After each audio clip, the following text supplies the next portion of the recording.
Magnetic effect of electric current. Magnetic effect of electric current की class 12 की study में हमको दो पार्ट में स्टडी करनी है। एक पार्ट यह है कि मैग्नेटिक फील्ड पैदा कैसे होता है, करंट से कितना मैग्नेटिक फील्ड बनता है। तो इसमें सोर्स कौन है, इलेक्ट्रिक करंट, प्रोडक्ट कौन है, मैग्नेटिक फील्ड। एक ये स्टडी है।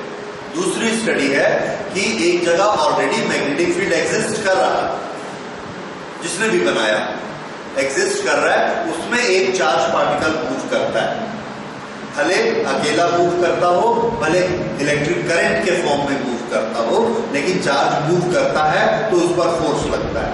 फोर्स लगने से वो टर्न हो जाता है और टर्न होके गोल घूमना शुरू कर देता है।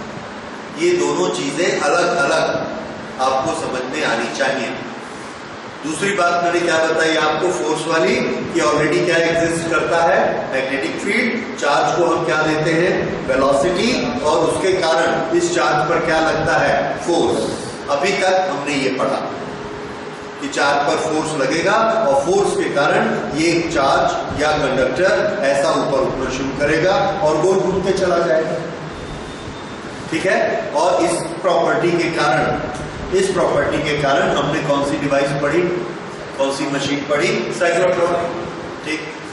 अब आज हम लोग टॉपिक को थोड़ा चेंज करते हैं कि ये जो मैग्नेटिक फील्ड पैदा होता है ये कैसे पैदा होता है, सोर्स क्या है मैग्नेटिक फील्ड का। अभी तक हम क्या मान रहे थे कि मैग्नेटिक फील्ड है। किसको बोलेंगे magnetic field? Magnetic field space की वो कैरेक्टरिस्टिक है जिसमें एक मूव करते हुए चार्ज पर टर्निंग का फोर्स लगता है, इस फोर्स के कारण वो टर्न हो जाता है। तो ऐसे फील्ड को क्या बोलते हैं, मैग्नेटिक फील्ड। इसको बनाता कौन? तो उसके लिए हम याद करते हैं ऑस्टेड का एक्सपेरिमेंट, जिसने क्या देखा था कि अगर करंट पास होती है तो उसके आसपास मैग्नेटिक इफेक्ट आता है, मैग्नेटिक फील्ड बनता है।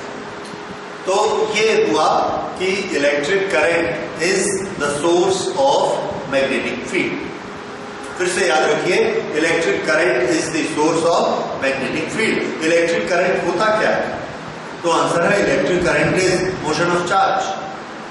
और अब एक बड़ी मजेदार बात, अभी तक हमने स्टडी किया कि मैग्नेटिक फील्ड का फोर्स किस पर लगता है। तो आंसर है कि मैग्नेटिक फील्ड का फोर्स, इधर ध्यान दो, मैग्नेटिक फील्ड का फोर्स एक मूविंग चार्ज पर लगता है। मूविंग चार्ज पर फोर्स लगता है, तो मैग्नेटिक फील्ड का बनाने का सोर्स क्या होना चाहिए? तो आंसर है मूविंग चार्ज। ये एक बहुत अच्छी सिमेट्री है हमारे नेचर की कि ऐसा फोर्स फील्ड में, ऐसा फोर्स जो मास पर लगता है, यहां मास को छोड़ा, मास गिरा, वो फोर्स को हमने नाम दिया, कुछ भी नाम दिया, ग्रेविटेशनल नाम दिया।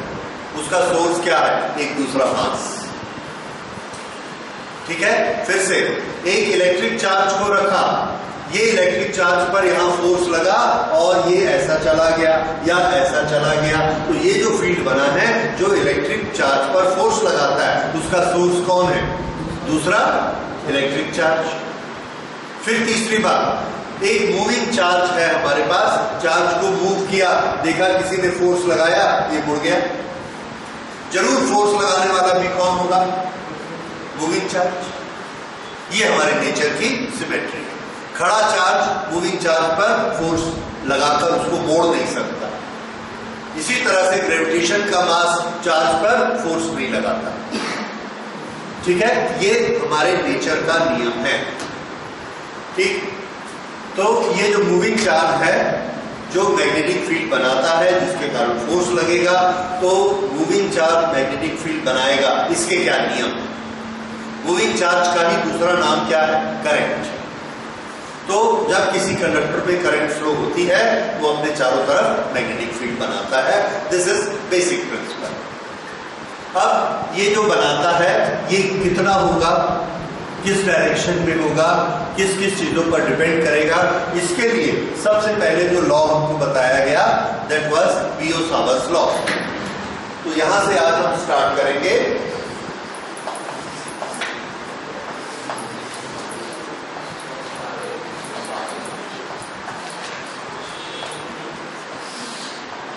This is Biot Savart's law. Biot Savart's law हमें क्या बताता है? बियो-सावर्ट्स लॉ हमें बताता है कि इलेक्ट्रिक करंट के कारण कितना मैग्नेटिक फील्ड बनता है। तो उसका आंसर है कि अगर एक कंडक्टर में करंट फ्लो हो रही है, ऐसे करंट फ्लो हो रही है, तो यहां पर कोई एक पॉइंट है, कंडक्टर में करंट फ्लो हो रही है, इस पॉइंट पर मैग्नेटिक फील्ड बनता है। कितना बनता है और किसके कारण बनता है? तो बियो-सावर्ट्स ने बनाया कि जो करंट बनाने की इकाई है, सबसे छोटी चीज जो करंट बना सकती है, वो क्या है? उसका उन्होंने नाम रखा करंट एलिमेंट। क्या नाम रखा? सबसे छोटी चीज जो इलेक्ट्रिक फील्ड बना सकती है इज ए पॉइंट चार्ज। उससे बड़ी चीजें line charge, surface charge, volume charge, body charge, सब इलेक्ट्रिक फील्ड बनाते हैं। सबसे छोटी चीज कौन? Point charge. इसी तरह से मैग्नेटिक फील्ड एक बड़ी लंबी तार है, उसमें करंट फ्लो हो रही है, मैग्नेटिक फील्ड बनाएगी। कॉइल है, बनाएगी। सबसे छोटी चीज जो मैग्नेटिक फील्ड बनाएगी उसका नाम मैंने क्या बताया? Current element. क्या होता है? करंट एलिमेंट जो तार में से, कंडक्टर में से करंट फ्लो हो रही है, उसका हमने एक बड़ा छोटा सा टुकड़ा लिया, ये छोटा सा टुकड़ा जिसकी लेंथ dl है, और इसमें करंट फ्लो हो रही है I। तो ये जो चीज बनी I इंटू dl, ये है करंट एलिमेंट। करंट एलिमेंट, और ये करंट एलिमेंट रिस्पॉन्सिबल है मैग्नेटिक फील्ड बनाने के लिए, सबसे छोटी चीज। उसके बाद ऐसे करंट एलिमेंट को हम जोड़ते जाएंगे तो क्या बन जाएगा? I multiplied by full length हो सकता है। लेकिन जो बेसिक नियम बनाया गया वो किसके लिए बनाया गया? करंट एलिमेंट के लिए। कूलम्ब्स लॉ जो इलेक्ट्रिक फील्ड बनाता है वो बेसिकली किसके लिए बनाया गया? तो आंसर है पॉइंट चार्ज के लिए। There are two charges and the force is Q1 Q2 upon R square. Electric field is Q upon R square, constant रख के Q अपॉन R स्क्वायर। वो Q कैसा होना चाहिए? That Q should be point charge. अगर वो line charge है तो हम Q अपॉन R स्क्वायर नहीं लगा सकते, उसके लिए हमको इंटीग्रेशन वाला फॉर्मूला लगाना पड़ेगा। इंटीग्रेशन, और आपने बनाया था lambda dl divided by R square. Surface charge है तो दूसरा, वॉल्यूम है तीसरा। तो जो हमारा फंडामेंटल बेसिक था Q अपॉन R स्क्वायर, उसमें Q कैसा था? Point charge. इसी चीज को देखते हुए बियो-सावर्ट्स ने भी उसी से प्रभावित होकर, उसी से इंस्पायर होकर अपना लॉ बनाया कि सोर्स कौन है? करंट। तो करंट, पूरे की करंट ना लेके उसने क्या किया? ये छोटा सा लेंथ लिया dl। dl लेंथ लेने से क्या फायदा? तो आगे हम देखेंगे। dl जो है ये बहुत, हमने एक बड़ी अच्छी चीज बनाई हुई है। ये जब हमको जरूरत पड़ता है उस समय dl को हम पॉइंट मान लेते हैं। It is so small that it is like a point. दूसरा, जब हमको जरूरत पड़ेगी तो हम क्या बोलेंगे? It has got certain length dl, and if we integrate this length what do we get? Full length. तो अगर हमको फुल लेंथ की जरूरत होती है तो हम क्या मानते हैं कि dl क्या है? लेंथ है। अगर हमको पॉइंट चार्ज का फॉर्मूला लगाना है तो हम क्या मान लेते हैं कि dl क्या है? पॉइंट है। ये dl की खासियत है, ये स्पेशलिटी है dl। ये हमने अपने लिए एक कन्वीनियंस क्रिएट किया हुआ है कि dl को हम इस तरह से यूज करेंगे, जैसे फील्ड वाले फॉर्मूला में Q को पॉइंट चार्ज होना चाहिए, तभी हमको अलाउड है Q अपॉन R स्क्वायर लगाना। लेकिन हमारे पास है क्या? लाइन। तो हमने कहा इस लाइन का एक पॉइंट हम लेते हैं, इतना छोटा पॉइंट, और उसकी लेंथ कितनी? dl, because dl is how much? The length which is approaching 0। तो पॉइंट चार्ज हो गया और हमने फॉर्मूला लगा दिया, और फॉर्मूला क्या बनाया? Lambda dl upon R square. ये किसका फॉर्मूला है? इलेक्ट्रिक फील्ड का। ये करेक्ट है। क्यों करेक्ट है? क्योंकि लैम्डा डीएल कैसा है? Point charge. क्यों पॉइंट चार्ज है? क्योंकि डीएल लेंथ कितनी होती है? 1 पॉइंट जितनी। तो ये अलाउड हो गया। जब अलाउड हो गया तो हमने क्या किया? इसको उठा के इंटीग्रेट कर दिया। इंटीग्रेट करने से क्या हो गया? डीएल डीएल डीएल डीएल सब मिलके पूरा लाइन चार्ज के लिए ये फॉर्मूला बन गया। तो डीएल को हम दोनों तरफ से यूज करते हैं, वही काम हम यहां भी करते हैं। तो ये एक छोटा सा करंट एलिमेंट है आईडीएल। ये मैग्नेटिक फील्ड अपने चारों तरफ बनाता है, इसके बाद वाला भी बनाता है, इसके बाद वाला भी बनाता है, इसके बाद वाला भी बनाता है। सब करंट एलिमेंट अपना अपना मैग्नेटिक फील्ड बनाते हैं। जो बियोसावा ने लॉ बनाया और उसने जो फॉर्मूला बनाया वो किससे रिलेटेड था? एक करंट एलिमेंट से, और वो करंट एलिमेंट ये है IDL. Okay, ideal current element से यहां पर अगर हमको मैग्नेटिक फील्ड चाहिए तो इससे इसको मिलाया। अब ये वाला जो पोजीशन है, position of this point with respect to ideal, this is a position vector R. Position vector R, vector में दो चीजें होती हैं, मैग्नीट्यूड एंड डायरेक्शन। डायरेक्शन किसी भी चीज को हमको बतानी है तो डायरेक्शन के लिए हमको एक रेफरेंस लाइन चाहिए। जैसे इसकी लाइन ये किस डायरेक्शन में है, तो मैंने कहा कि ये 30 डिग्री पर है, तो आपने कहा नहीं 90 डिग्री पर। ये इससे ये कितने डिग्री पर है? 90। इससे कितने डिग्री पर है? 30। तो इस पे डिपेंड करता है कि हमने रेफरेंस लाइन ये ली है या ये ली। तो यहाँ पर रेफरेंस लाइन कौन है? तो हमारा आंसर है ये जो डीएल है, इसको रेफरेंस लाइन माना गया। तो अगर ये डीएल है तो इस आर की डायरेक्शन इस एंगल से मिलेगी and this angle is theta. इस डीएल को कन्वीनियंस के लिए हम थोड़ा सा बड़ा बना देते हैं। दिस इज डीएल और डीएल और आर के बीच कितना एंगल है? थीटा।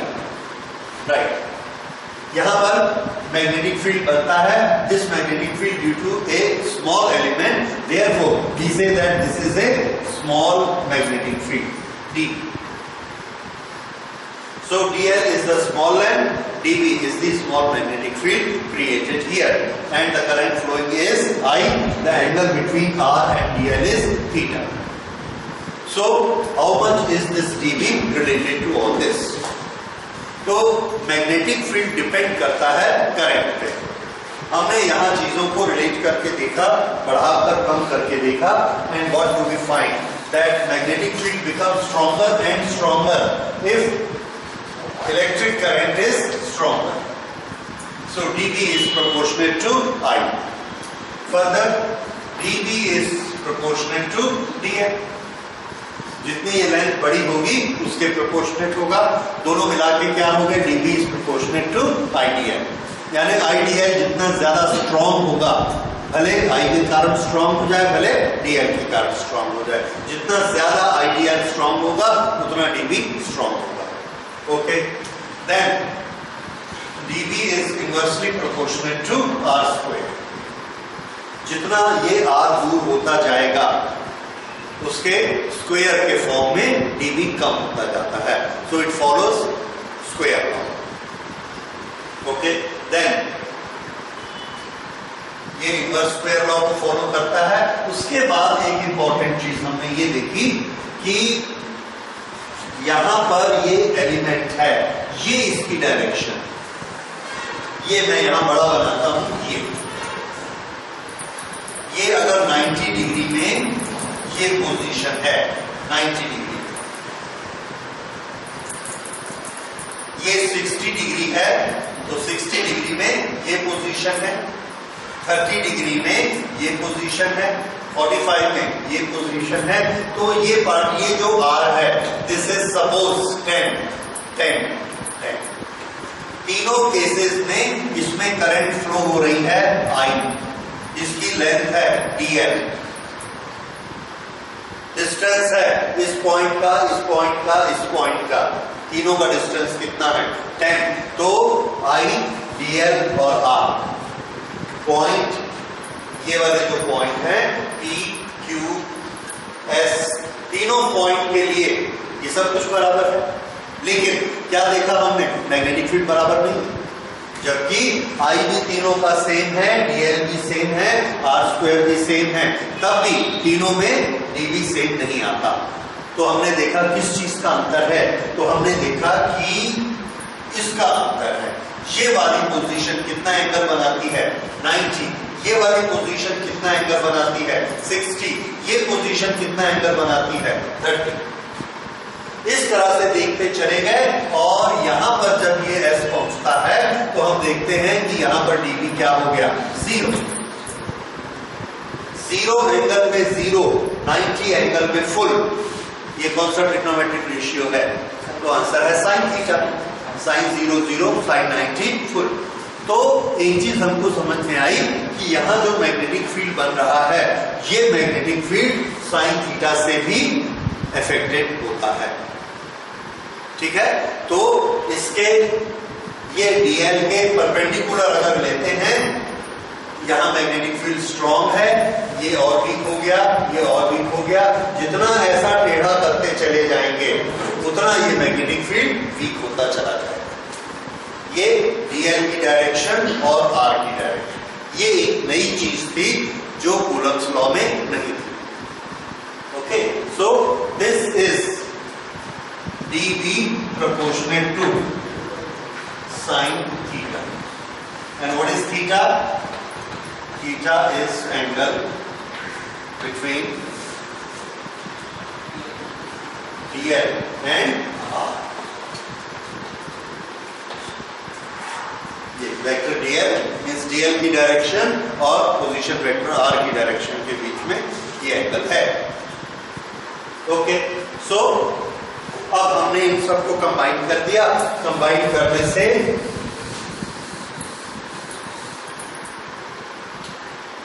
ये बना dv is proportionate to idl sin theta upon r²। हम इक्वेट करना चाहते हैं, so we have to put one constant। ये जो कांस्टेंट है idl sin theta upon r², there has to be a constant। ये जो कांस्टेंट है ये कांस्टेंट किस पर डिपेंड करता है? तो आंसर है मीडियम पर डिपेंड करता है। जैसे इलेक्ट्रिक फील्ड में ये कांस्टेंट क्या होता है?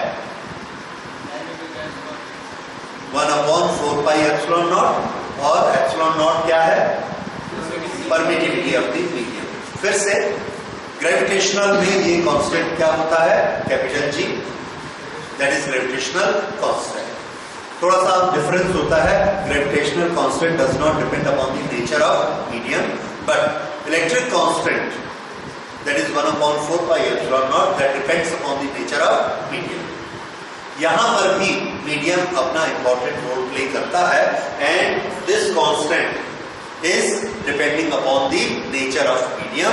और ये वाला कांस्टेंट हमने रखा μ0 upon 4π। μ0 upon 4π is the constant here. This is a numerical characteristic of the medium। Magnetic characteristic है कि ये कितने मैग्नेटिक फील्ड को जाने देना अलाउ करती है। So this is known as permeability, where μ0 is permeability।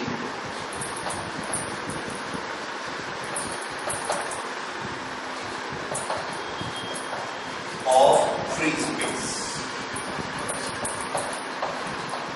तो ये शब्द याद रखिए, परमिएबिलिटी। इलेक्ट्रिक कांस्टेंट में हम कौन सी प्रॉपर्टी लेते हैं नेचर की? मीडियम की परमिटिविटी। ये क्या चीज है? परमिएबिलिटी। ओके, इसकी value μ0 upon 4π is 10 to the power -7। 10 to the power -7। Okay, आप इसकी यूनिट भी मुझे बता सकते हैं, थोड़ा कोशिश करिए। डीबी मैग्नेटिक फील्ड की यूनिट होती है टेस्ला। टेस्ला ये है मीटर स्क्वायर। ये इधर से 1 मीटर नीचे आ गया, 1 मीटर कैंसल, तो क्या बचा? टेस्ला मीटर पर एम्पियर। बस, साइन थीटा का कोई यूनिट नहीं होता, तो इसकी यूनिट क्या आई? टेस्ला मीटर पर ampere. So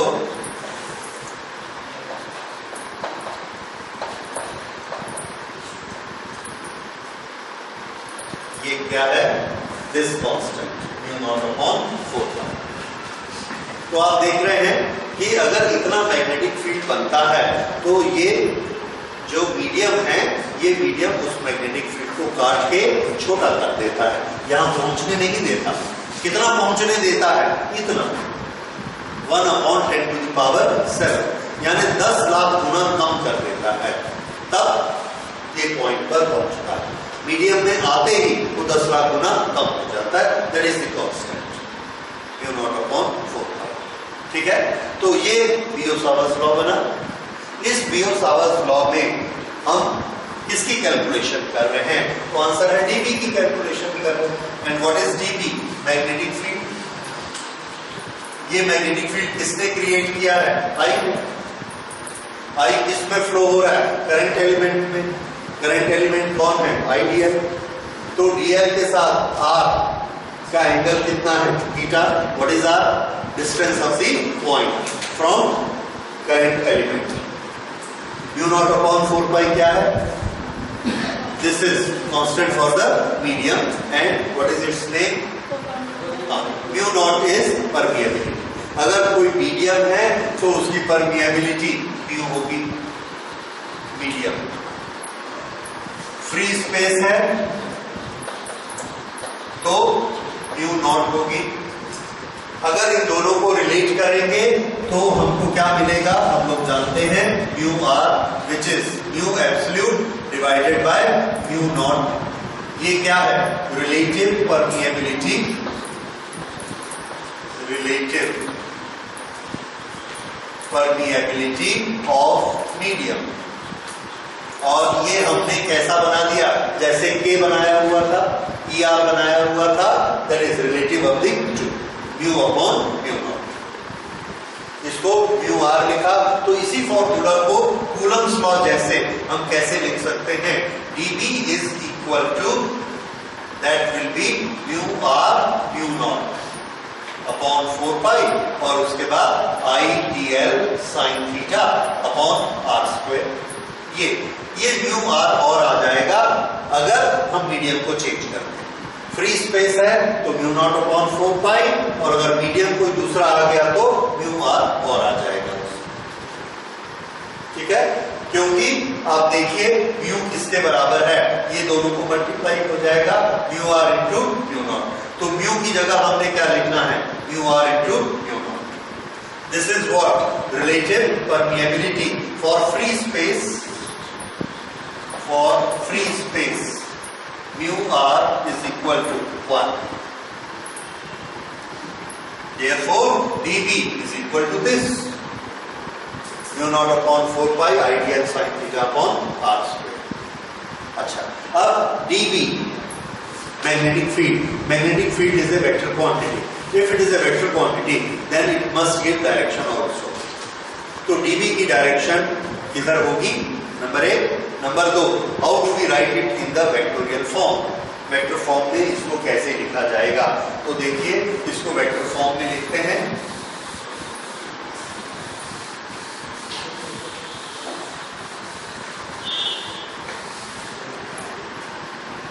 this will B vector dB is equal to mu naught upon 4 pi, and this is I, which is a scalar quantity, and here we write dl cross r divided by r, the magnitude of r to the power q to the power 3। ये हमारा expression आया, vector expression of बियोट-सावर्ट्स law.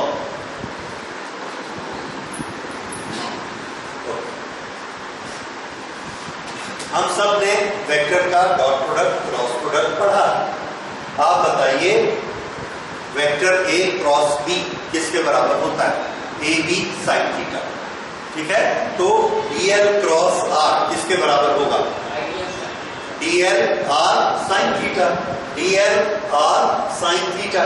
Okay, ऊपर r आ गया, नीचे r की power कितनी है 3, एक r कैंसिल कर दो तो क्या बचा नीचे r², ये r। तो इसी को लिखने का ये तरीका बनाया हमने और ये फॉर्म कैसा हो गया, वेक्टर फॉर्म। ठीक है, तो ये अब dB की डायरेक्शन इससे कैसे पता लगती है, तो आंसर है कि dB की डायरेक्शन इससे पता लगती है वेक्टर प्रोडक्ट से।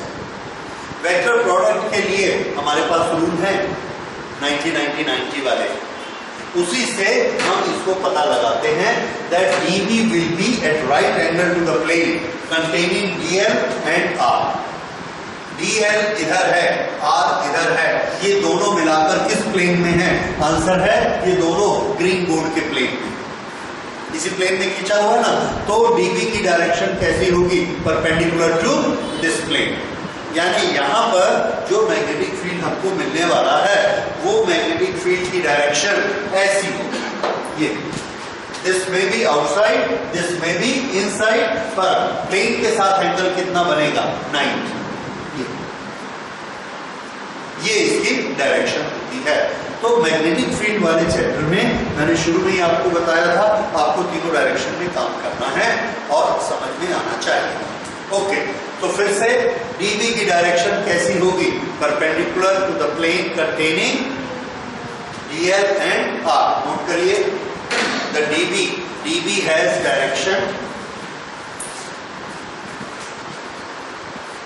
dB vector dB has direction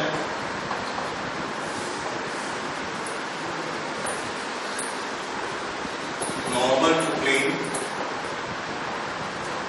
containing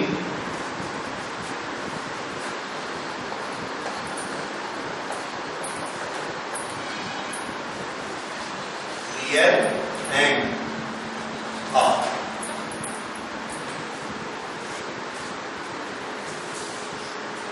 dl और r ये दोनों जिस प्लेन में हैं उससे 90 डिग्री पर dB है। ठीक है, अब 90 डिग्री पर दोनों हो सकते हैं, बाहर की डायरेक्शन भी 90 है, अंदर की डायरेक्शन भी 90। तो हमको कौन सा 90 लेना है, तो हमने कहा कि dl और r इसका क्रॉस प्रोडक्ट का एक नियम बना हुआ है। पहले हमको किसको लेना है, dl, तो हमने राइट हैंड लिया, dl की तरफ गए, dl किधर है ऊपर, ये ऊपर। उसके बाद r के लिए किधर मुड़ना है, पीछे की तरफ कि सामने की तरफ, सामने की तरफ। तो पहले dl गए, r के लिए सामने मुड़िए, अंगूठे को स्ट्रेच करिए। अभी अंगूठा किधर दिखा रहा है, अंदर कि बाहर, अंदर। तो dB की डायरेक्शन किधर है, अंदर। अगर हम करंट को उल्टा कर दें तो करंट किधर हो जाएगी, नीचे। तो dl की डायरेक्शन किधर लेंगे, नीचे, नीचे। अब इसको किधर मोड़ना है, r किस तरफ है, राइट साइड में कि लेफ्ट साइड में, राइट साइड में। तो मैंने इसको ऐसा मोड़ा, ये देखो, ये किसकी डायरेक्शन, ये dB की डायरेक्शन। अब किधर हो गई ये, क्योंकि हमने आई उल्टा कर दिया। तो ये जो हथेली है ये हमारी रहेगी dl की डायरेक्शन में, ये जो फिंगर्स हैं इसको मोड़ना है r की डायरेक्शन। तो अगर मुझे इसको राइट हैंड में मोड़ना है तो जरूरी है कि मैं हाथ को ऐसे रखूं, लेकिन अगर r इस तरफ है तो इधर से तो मैं मोड़ नहीं सकता, तो मेरे को हाथ को ऐसा घुमाना पड़ता है। अंगूठा अपने आप देखिए ये इधर चला गया, तभी तो r इधर बन पाएगा।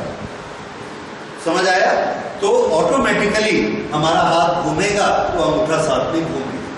तो यहां पर करंट ऊपर जा रही है, इसलिए हमने ऐसे रखा, r इधर है, ऐसे रखा तो देखा कि अंगूठा कहां है, अंदर की तरफ।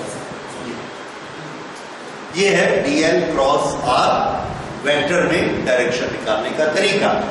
लेकिन पुराने समय में या अभी भी शॉर्टकट में अगर हमको जल्दी से डायरेक्शन निकालनी है तो भी हम इसको यूज नहीं करते, हम एक दूसरा तरीका यूज करते हैं, and we call it right hand palm rule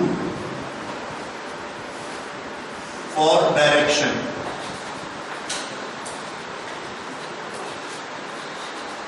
right hand palm rule.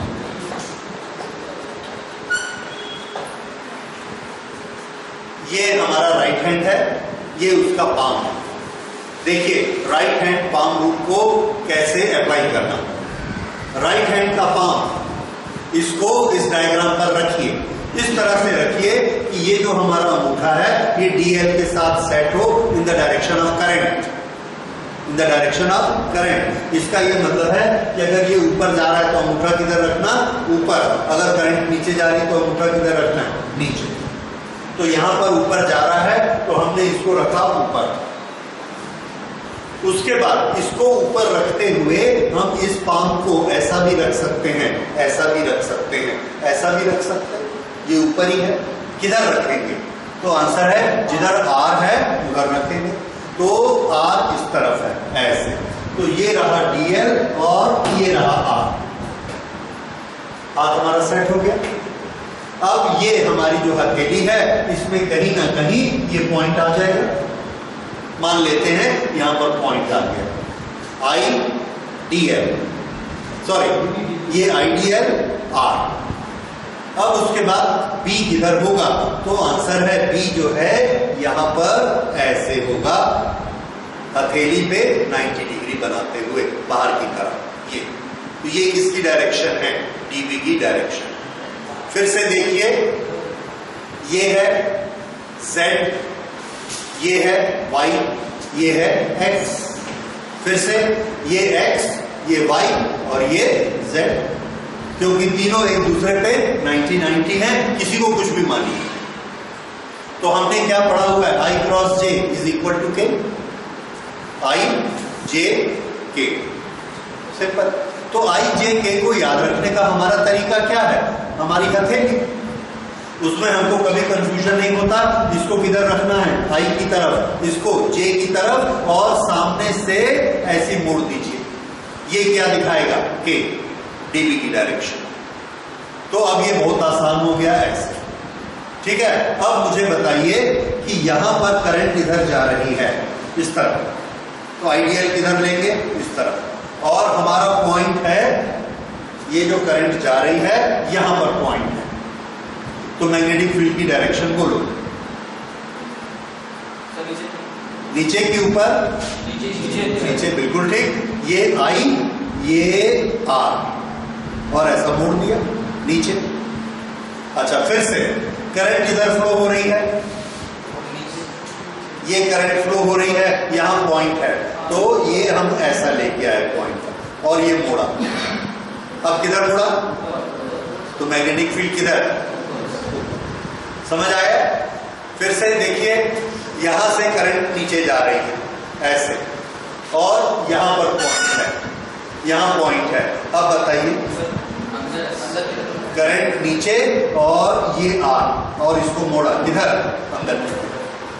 इस तरह से राइट हैंड पाम रूल से हम किसका फैसला करते हैं? Magnetic field due to current बन जाएगा। फिर से ये एक कंडक्टर है, ऐसे करंट फ्लो होते जा रही है, DL DL DL DL, ये R है ऐसे। तो इस R में इस जगह पर मैग्नेटिक फील्ड की डायरेक्शन बताइए। इधर, ठीक। इस जगह पर बताइए, इधर। इस जगह पर बताइए, इस जगह पर बताइए, इधर। ऐसे आगे, यहां पर ऐसे, यहां पर ऐसे। तो हम क्या देखते हैं? ये ऐसा हो गया। तो इसने क्या बनाया? सर्कल। जहां से शुरू किया था वहीं पर वापस आ गया।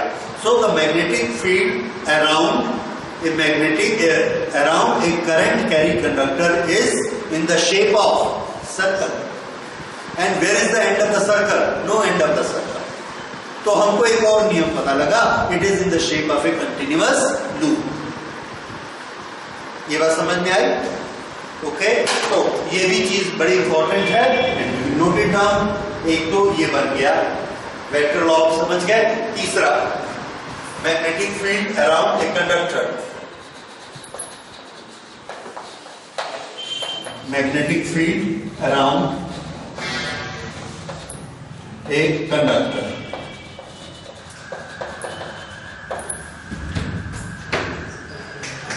Magnetic field around a conductor, इसके लिए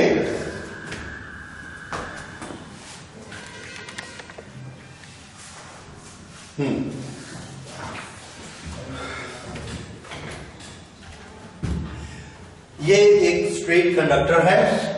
यहां पर हम देखते हैं मैग्नेटिक फील्ड किधर है, अंदर की तरफ। पीछे जाएंगे इस तरफ, इधर आएंगे इस रूट से इस तरफ, और यहां जाएंगे तो इस तरह से इसके चारों तरफ मैग्नेटिक फील्ड घूमता है, और ये ऐसा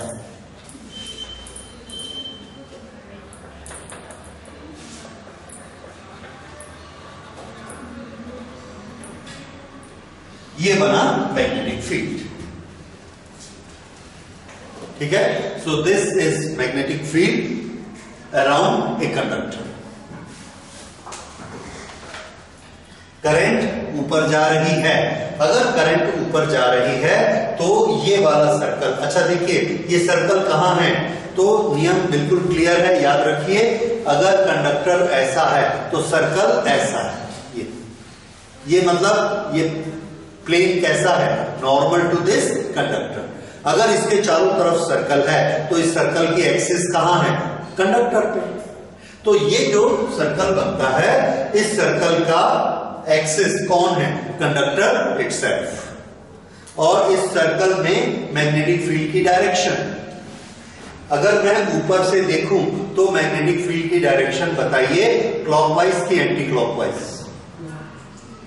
ऊपर से देखने से, वेरी गुड, ऊपर से देखेंगे तो कैसी दिखेगी, एंटी क्लॉकवाइज। ये ऐसे, ये डायरेक्शन बनी किसकी, मैग्नेटिक फील्ड बी। अच्छा, उसके बाद इसमें करंट फ्लो हो रही है। अगर हम करंट को उल्टा कर दें नीचे की तरफ तो क्या होगा, again it will be a circle, पर ये कैसा होगा, क्लॉकवाइज। इस तरह से मैग्नेटिक फील्ड बनेगा, और ये मैग्नेटिक फील्ड कैसा होगा, closed loop, be in closed loop. और कैसा लूप है, सर्कुलर। ये बी पॉइंट पर। अच्छा, कितने लूप बनेंगे, क्या सिर्फ यही लूप बनेगा, आंसर है नहीं। अगर आप यहां पर देखोगे तो यहां पर एक और लूप बनेगा, ऐसे, यहां पर एक और लूप बनेगा, ऐसे। इस तरह से there are a large number of concentric loops around a conductor. ये कंडक्टर में ऐसे होते हैं लार्ज नंबर ऑफ लूप्स, एक लूप, दो लूप, तीन लूप, इस तरह से लूप इसमें बनते हैं। ओके, तो ये हमने देखा डायरेक्शन ऑफ मैग्नेटिक फील्ड, और इस डायरेक्शन से हमको समझ में आया कि मैग्नेटिक फील्ड क्या बनाता है, लूप बनाता है, and that will be closed circles. अच्छा, अब उसके बाद देखते हैं, ये हो गया बियो-सावर्ट्स लॉ। इस बियो-सावर्ट्स के लॉ के बेसिस पर हम क्या कर सकते हैं, या इसकी क्या स्पेशलिटीज हैं, इसके बारे में थोड़ा सा हमें जानना चाहिए। जब हम कूलम्स लॉ के बारे में पढ़ रहे थे तो हमने एक चीज स्टडी की थी, that Coulomb's law is based on the format of gravitational law. क्योंकि ग्रेविटेशनल लॉ कैसा था, long distance. Coulomb's law electrical force लगाता है कितनी दूर तक, लॉन्ग डिस्टेंस। इसके बाद कूलम्स लॉ और ग्रेविटेशनल लॉ, उसमें एक सिमिलैरिटी बनाई, that is inverse square law. यानी दोनों क्या है, प्रोपोर्शनल टू 1/r²। ये दोनों का प्रोपोर्शनल है। ओके, तो ये उनमें था। अब हम तीसरे फील्ड की बात कर रहे हैं, मैग्नेटिक फील्ड बना। इन्होंने भी किससे इंस्पायर हुए, कूलम्स लॉ से। तो कूलम्स लॉ से इंस्पायर हुए तो कोशिश क्या की कि ज्यादातर चीजें वैसी रहें जैसी कूलम्स लॉ में होती है, लेकिन कुछ हो सकती हैं, कुछ नहीं हो सकती, कुछ नहीं मिली हमको। तो हमें ये थोड़ा सा पता होना चाहिए कि इसमें क्या सिमिलैरिटीज हैं कूलम्स लॉ से और क्या डिफरेंस है। ठीक है, तो इसको थोड़ा सा नोट करिए। सिमिलैरिटीज एंड डिफरेंसेस या comparison with Coulomb's law. Comparison with Coulomb's law. Number 1, both are long range. Both are long range.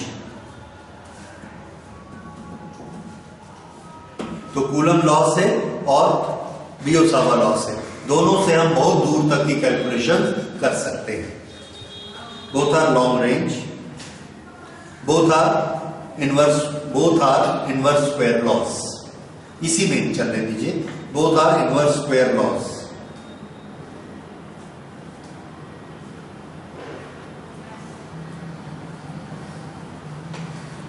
हाँ, नेक्स्ट,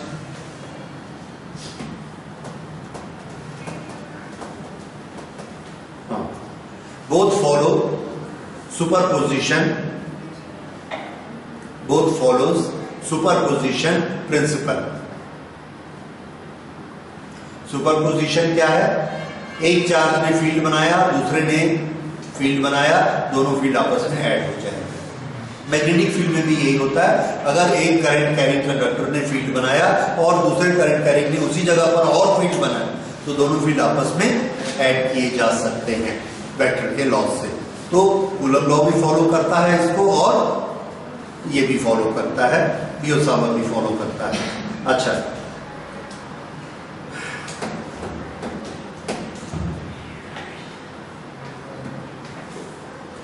दूसरा,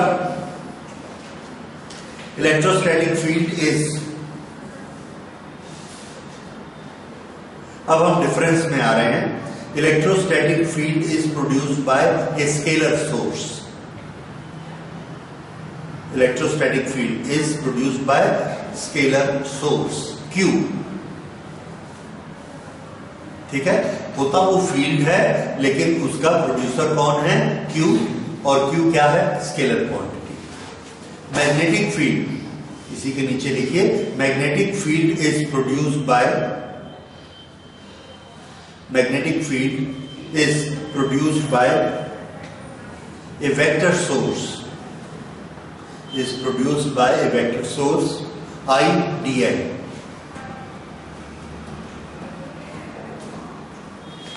A vector source IDI. Third comparison लिखिए,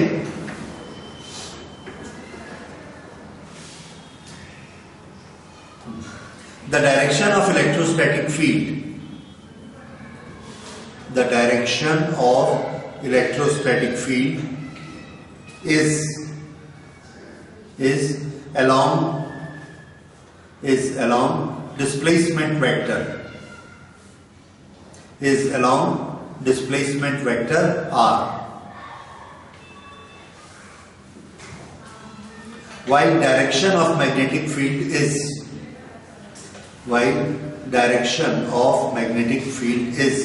perpendicular to R. Direction of magnetic field is perpendicular to R. I hope आप इसको समझ गए होंगे।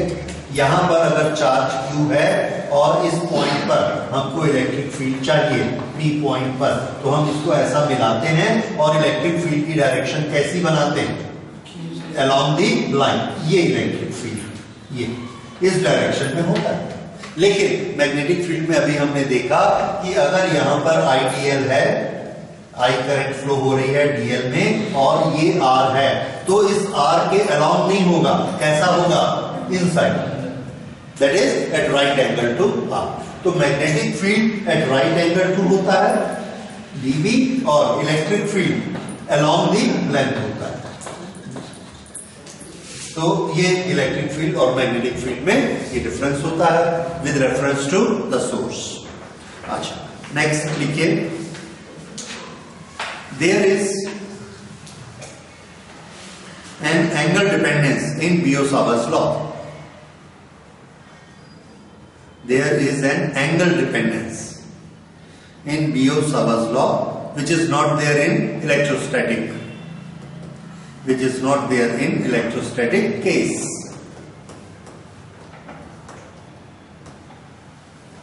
तो इसमें हमारा फॉर्मूला क्या था? I dl sin theta. Theta क्या है? Angle between dl and r. और ये थीटा कम या ज्यादा होने से यहां पर ये हम देख रहे हैं कि ये वाला r अगर ऐसा चलता है, सेम r, सेम, हर जगह मैग्नेटिक फील्ड अलग अलग होगा। पर अगर हम एक पॉइंट चार्ज यहां रख देते हैं Q और यहां पर इलेक्ट्रिक फील्ड देखते हैं E और इसको ऐसा घुमाएं तो यहां का इलेक्ट्रिक फील्ड, यहां का इलेक्ट्रिक फील्ड, यहां का इलेक्ट्रिक फील्ड और यहां का इलेक्ट्रिक फील्ड, सबकी स्ट्रेंथ इक्वल होगी। इलेक्ट्रिक फील्ड के केस में अगर हमारा R इक्वल है तो E की वैल्यू इक्वल होगी, लेकिन मैग्नेटिक केस में नहीं होगी। क्यों? क्योंकि एंगल बदल रहा है और मैग्नेटिक फील्ड किस पर डिपेंड करता है? एंगल पर, dl के साथ जो एंगल बनता है। ये दोनों का, this is one of all main difference also, right? So these are the comparison between Coulomb's law and Biot Savart's law. Okay, ये एक बड़ा इंटरेस्टिंग क्वेश्चन है और इसका आंसर आपको समझना जरूरी है। ये एक कंडक्टर में करंट फ्लो हो रही है I, ये R है, यहां पर पॉइंट P है, मैग्नेटिक फील्ड बना, डायरेक्शन हमको मालूम है कि ये डायरेक्शन ऐसे इधर की बनेगी। इसके बाद ये वाला R हमने लिया तो इधर बनेगी। तो यहां पर जो मैग्नेटिक फील्ड बनता है और यहां जो मैग्नेटिक फील्ड बनता है, इन दोनों की स्ट्रेंथ एक होगी कि अलग अलग होगी? यही आपको क्वेश्चन है, राइट? बताइए, यहां पर का मैग्नेटिक फील्ड और यहां का मैग्नेटिक फील्ड, क्यों? एंगल बदल नहीं रहा।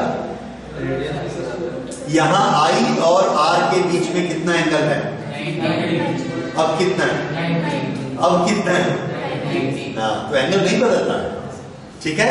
3 डायमेंशन के कारण हमको ऐसा क्या लगता है कि ये थीटा बदल रहा है, पर किसके रेफरेंस में थीटा बदल रहा है? अगर यहां एक लाइन होती ऐसे तो उसके रेफरेंस में ये थीटा ऐसे बदल रहा है, लेकिन हमको तो dl से गिनना है, तो dl तो खड़ा है, तो ये ऐसा है, ऐसा, ऐसा, dl से हमेशा ये 90 ही रहेगा। Okay, good.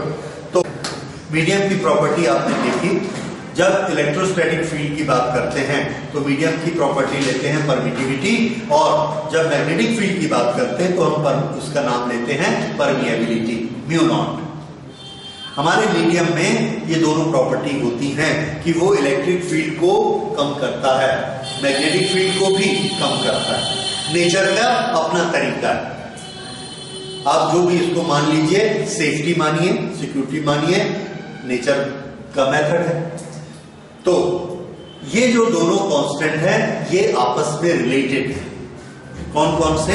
म्यू नॉट और एप्सिलॉन नॉट। म्यू नॉट और एप्सिलॉन नॉट दोनों की वैल्यू आपको मालूम है।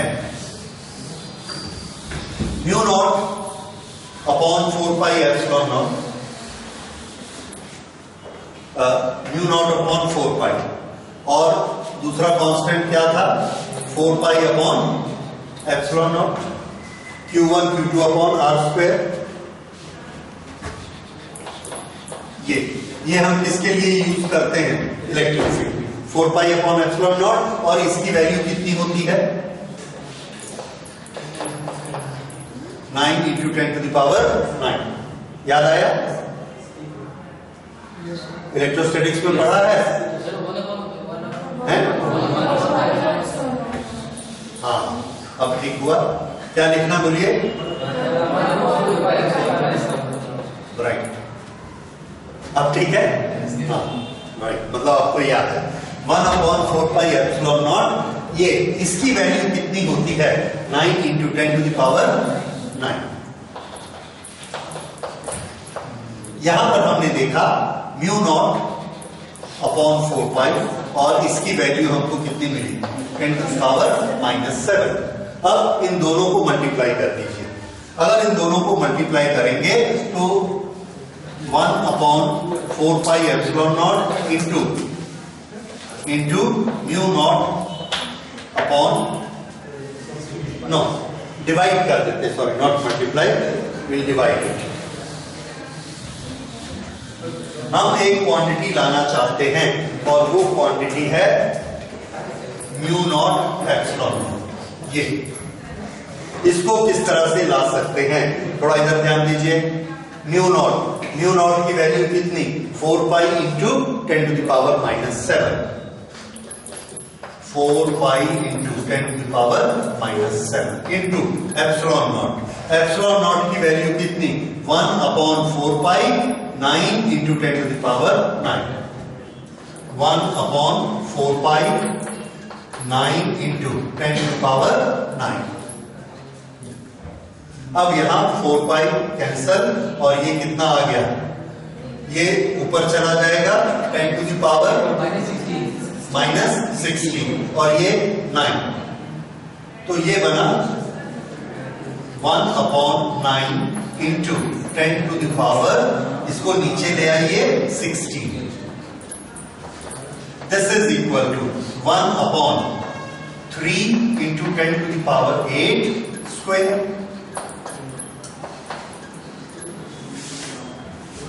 What is C? Yes, कितनी होती है, 3 इंटू 10 टू द पावर 8। ये ऐसे ये तो म्यू नॉट एप्सिलॉन नॉट किसके बराबर होता है, 1 upon C square. This is very important and very versatile formula.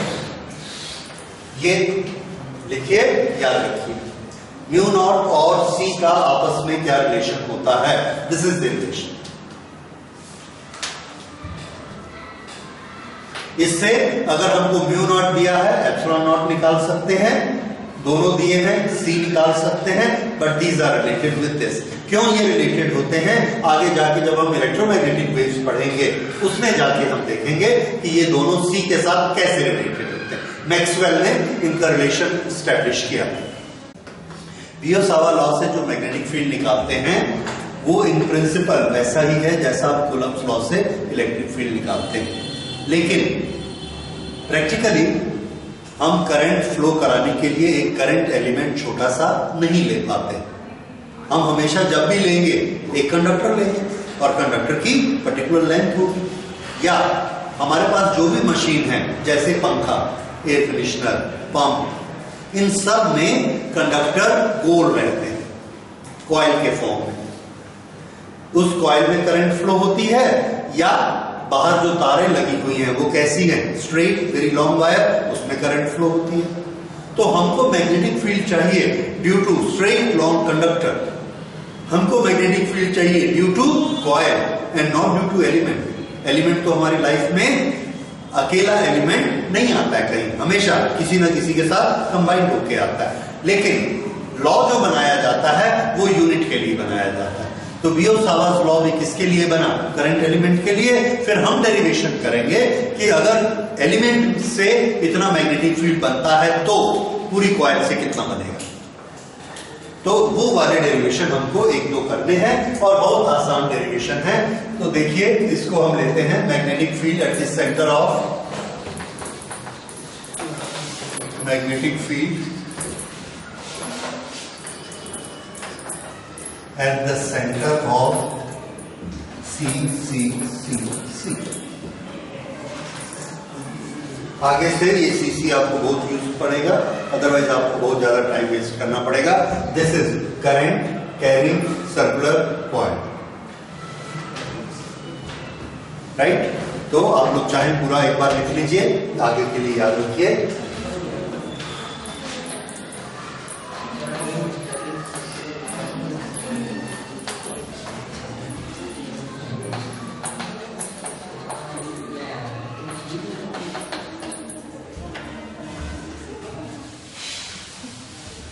Okay,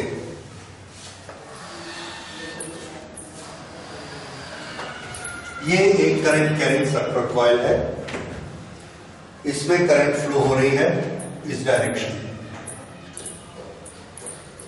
पहले हम इसकी जनरल पिक्चर बनाते हैं कि ये कैसा होता है मैग्नेटिक फील्ड। यहां पर छोटा सा टुकड़ा इसका लीजिए, यहां से लेके यहां तक। इसको हम क्या मान सकते हैं? Element, current element, straight current element. Straight current element में मैग्नेटिक फील्ड कैसे बनता है? Circle around the conductor.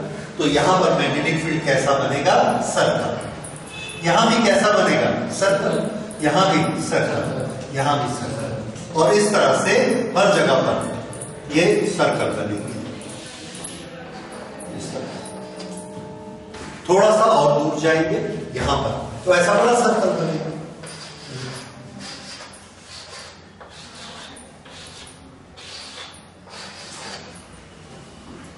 थोड़ा सा और दूर जाइए यहां तक, इधर से ये सर्कल ऐसा। अब ये अगर कंडक्टर है, ये अगर कंडक्टर है ऐसा, ये तो सर्कल ऐसा गया और यहां से ऐसा आया। यहां पर मैग्नेटिक फील्ड की डायरेक्शन बताइए कैसी होगी? करंट ऐसे फ्लो हो रही है, कमिंग आउट। तो यहां पर इसके कारण करंट किधर आ रही है? बाहर, ठीक। यहां पर करंट ऐसे फ्लो हो रही है, ये यहां पर कैसे आएगी? बाहर।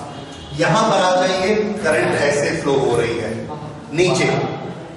इधर हाथ दिया, करंट किधर आई? बाहर। और यहां पर किया तो इधर करंट जा रही है तो बाहर, ऐसे बाहर। तो इसके कारण, इसके कारण, इसके कारण, इसके कारण, हर एलिमेंट के कारण यहां मैग्नेटिक फील्ड किधर आएगा? बाहर की तरफ। तो यहां हम क्या देखते हैं कि मैग्नेटिक फील्ड का एक गुच्छा ऐसे बाहर की तरफ आया। आने के बाद ये ऐसा घूम गया गोल, कहां? इसके चारों तरफ। यहां से जो बाहर आया इसके चारों तरफ, यहां से जो आया इसके चारों तरफ, यहां से जो आया इसके चारों तरफ। ये मैग्नेटिक फील्ड की शेप होती है। कुछ आ रहा है? किस तरह की शेप होती है? जैसे आप बाजार में जाएंगे तो मार्केट में रिंग्स या चूड़ियां, चूड़ियों की दुकान में अगर आप देखेंगे, आप लोग नहीं देखेंगे, ठीक है? तो बहुत सारी चूड़ियों को हमने एक रस्सी में ऐसा लिया और उस रस्सी को ऐसा गोल करके गठान लगा दिया, तो कैसी शेप आएगी? वही शेप है। तो सेंटर में ये ऐसे। अब हम ठीक सेंटर में जाके खड़े हो गए। अगर सेंटर में खड़े हो गए तो हमको मैग्नेटिक फील्ड लाइंस किधर मिलने वाली हैं? आउट। इसके साथ हम आगे नहीं गए, बस वहीं देख रहे हैं। तो सेंटर पे हमको मैग्नेटिक फील्ड कैसा मिलता है? ऐसे। ये डायरेक्शन कौन सी है? Perpendicular to the plane of circle. समझ आया? तो ये इसका, उसी से हमने इसमें भी डायरेक्शन निकाल ली, that in a circle if the current is flowing in a circle the direction of magnetic field at the centre is normal to the plane of circle. ठीक है? लेकिन ये रूल सिर्फ कहां के लिए है? सेंटर के लिए है। इधर आप आएंगे तो बिखर जाएंगे, बाकी जगह अलग है, सिर्फ सेंटर की बात कर रहे हैं, राइट? अब हमने ये निकालना है कि ये जो सेंटर का मैग्नेटिक फील्ड है, डायरेक्शन हमको पता लग गई, नॉर्मल है। नॉर्मल और कौन होता है? तो आंसर है नॉर्मल और एक्सिस होती है, एक्सिस। तो हम क्या बोलेंगे कि यहां का मैग्नेटिक फील्ड किस डायरेक्शन में होता है? एक्सिस की डायरेक्शन में। ओके, अब हमको ये पता लगाना है कि इसकी स्ट्रेंथ कितनी होती है। स्ट्रेंथ का पता लगाने के लिए हम इसमें बियो-सावर्ट्स लॉ को अप्लाई करेंगे। बियो-सावर्ट्स लॉ को अप्लाई करने के लिए हमने इस सर्कुलर करंट को, सर्कुलर कॉइल को छोटे छोटे हिस्से में डिवाइड किया, and this is DL. Current यहां फ्लो हो रही है आई, तो करंट एलिमेंट कितना हुआ? आई डीएल, और इस सर्कल का रेडियस है आर। तो यहां पर मैग्नेटिक फील्ड कितना हुआ? Magnetic field dB at centre O. Biot Savart law से ये किसके बराबर है? dB is equal to mu naught upon 4 pi, mu naught upon 4 pi I dl sine theta upon are square. अब बताइए यहां थीटा कितना है? 90। Very good. Theta is 90 degree, क्योंकि थीटा हमको dl के साथ लेना है, and this is dl, this is r, dl और r के बीच में 90 और हर जगह पर 90, so we can very safely take it as 90. So this is equal to mu naught upon 4 pi I dl upon r square. This is dv. dv due to what? Due to dl. अगर इस dl के कारण ये dv बना है और इसकी direction किधर है, डायरेक्शन हम सोच लेंगे किधर है, ये ऐसा है, तो डायरेक्शन इसकी आउटवर्ड है, तो आउटवर्ड के लिए हमने ये लगाया, this is coming out.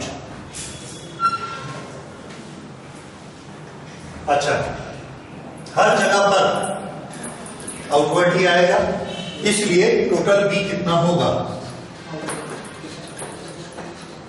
Total B किसके बराबर होगा, इंटीग्रल डीबी. तो हमने इसको इंटीग्रेट कर दिया, इंटीग्रेट किया mu naught upon 4 pi integration of I D L upon are square.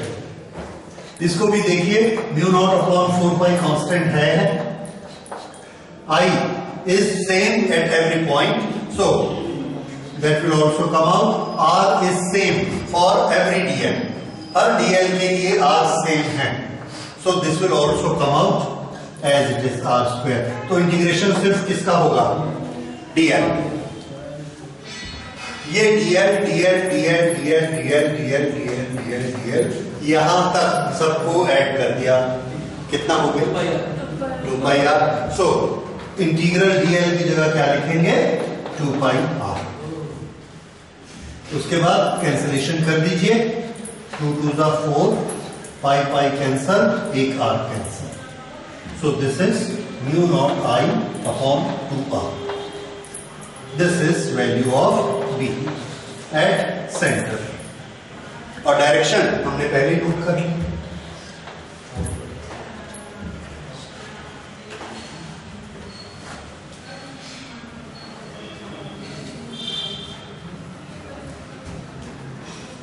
ठीक है. So this is magnetic field at the centre of a circle. इसके बेसिस पर छोटी छोटी चीजें, और ये करंट फ्लो हो रही है और ये हाफ सर्कल है. इस हाफ सर्कल के कारण यहां मैग्नेटिक फील्ड कितना होगा, तो आंसर है this will be half of this. Half of this means half mu naught I upon, ये आ गया magnetic field at this point due to half circle.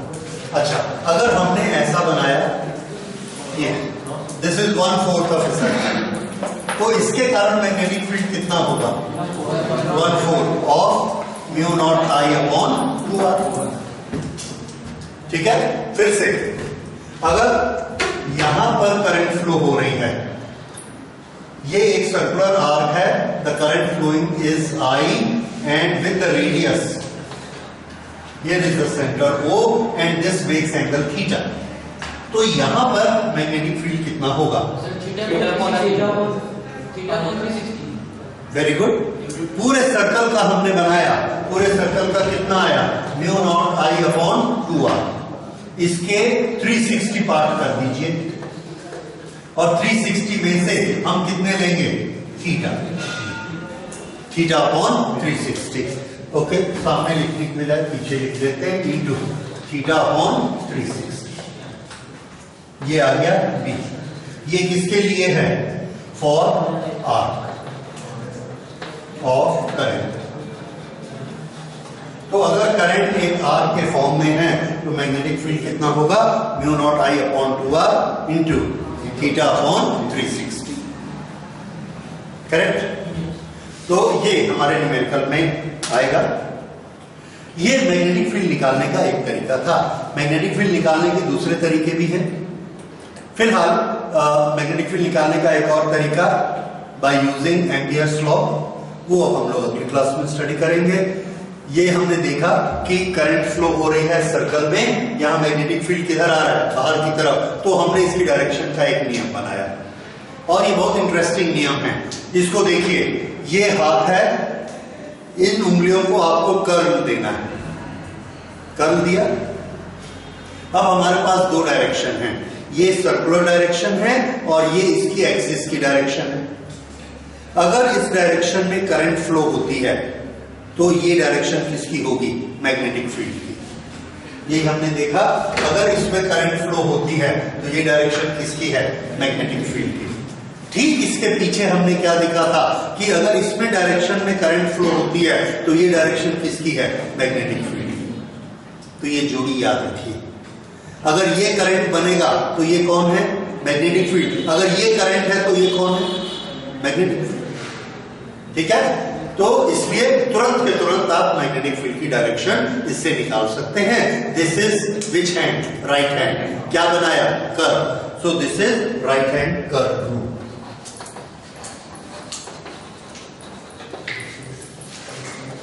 Right hand curve rule gives direction of I and B। ठीक है, okay. तो आज हम इतना circle के बारे में करते हैं। स्ट्रेट लाइन के लिए कल पढ़ेंगे कि स्ट्रेट कंडक्टर के कारण मैग्नेटिक फील्ड कैसा बनता है। क्यों? क्योंकि उसका हर एलिमेंट से थीटा बदलते जाएगा, कहीं थीटा कम कहीं ज्यादा, ऐसा। तो टोटल कैसे निकालें? That will do tomorrow.